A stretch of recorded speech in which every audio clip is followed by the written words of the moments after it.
Further resolved that the board urges the U.S. Immigration and Customs Enforcement, ICE, U.S. Border Patrol, Charlotte Mecklenburg Police Department, and whereas immigration policy, regulation, and enforcement to advocate for the well-being, dignity, and constitutional rights. Nobody here opposes legitimate law enforcement. But it is also plain that these actions were designed to sow terror. They were designed to intimidate. And I challenge the president and I challenge federal law enforcement that was in leadership and directed these events to show us the warrant signed by a judge, to show us the probable cause that justified the arrest, show us the previous criminal conviction that justified each and every one of the 200 seizures that took place. I don't think you can, but I put the gauntlet down and show us where this was legitimate. Trust the people behind me, because if what we've lived the past, we didn't want you. You're hurting families, you're hurting education, you're hurting our children. Get out, Border Patrol. Thank you. If you live in Mecklenburg County, you're less likely to have an attorney. We are getting phone calls in our ICE hotline of individuals who do not know where their loved ones are, who have been picked up 3 days ago. What we're living through right now is unprecedented, but I also want to mention that this is not the first time people have been kidnapped from our streets. It has not been.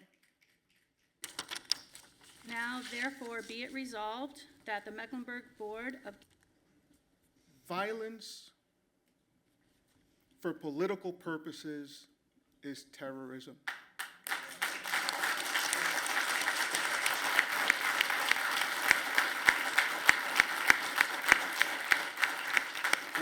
What is happening in the streets of Mecklenburg County is not public safety, it's not security, it's meant to instill fear. And it's not meant to instill fear in the undocumented population. It's meant to instill fear in the 20% of residents of Latino heritage that call Mecklenburg County and Charlotte home. We stood against what was coming, what we knew was coming, the terror that we knew was coming. We have to realize that this is costing real people their lives, this is costing people their livelihoods, and this is going to cost many people the opportunity to support and sustain themselves as they're hiding out instead of working right now. It's also an economic hardship on our city. Whatever we can do to stand together as a people, we need to do, because we're stronger together than apart. and the justification for such actions. Mecklenburg County will continue to I just got back from Lumpkin, Georgia, where I was representing a young woman who was 21 years old, who, mind you, had a special immigrant juvenile status from Charlotte, who is sitting in Lumpkin, Georgia. For what reason? I'm going back next week to represent other people from Charlotte who have been disappeared, ending up 400 plus miles away from their family, their friends, their communities. To my right. Looks in, who relies on her every day, that despite having a work permit, a social security number.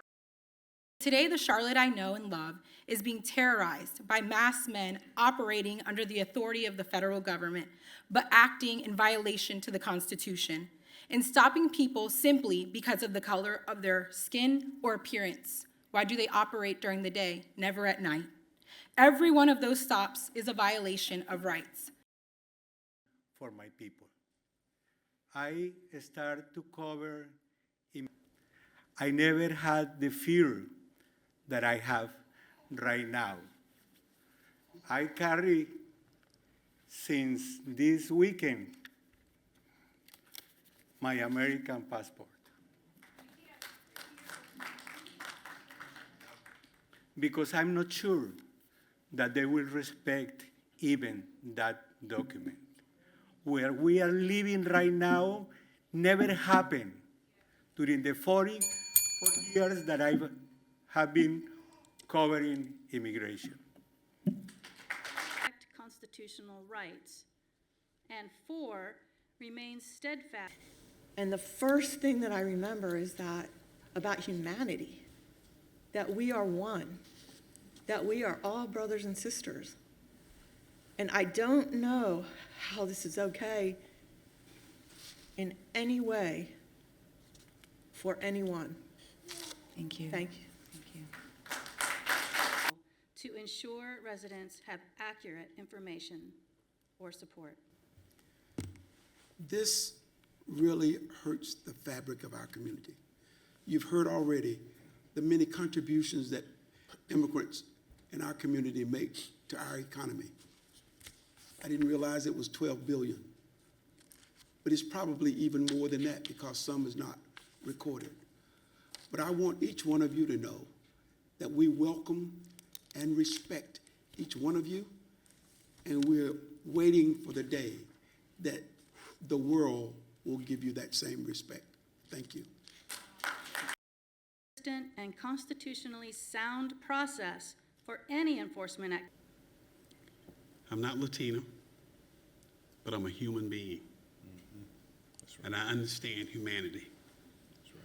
And because I'm not here or there, it touches all of us.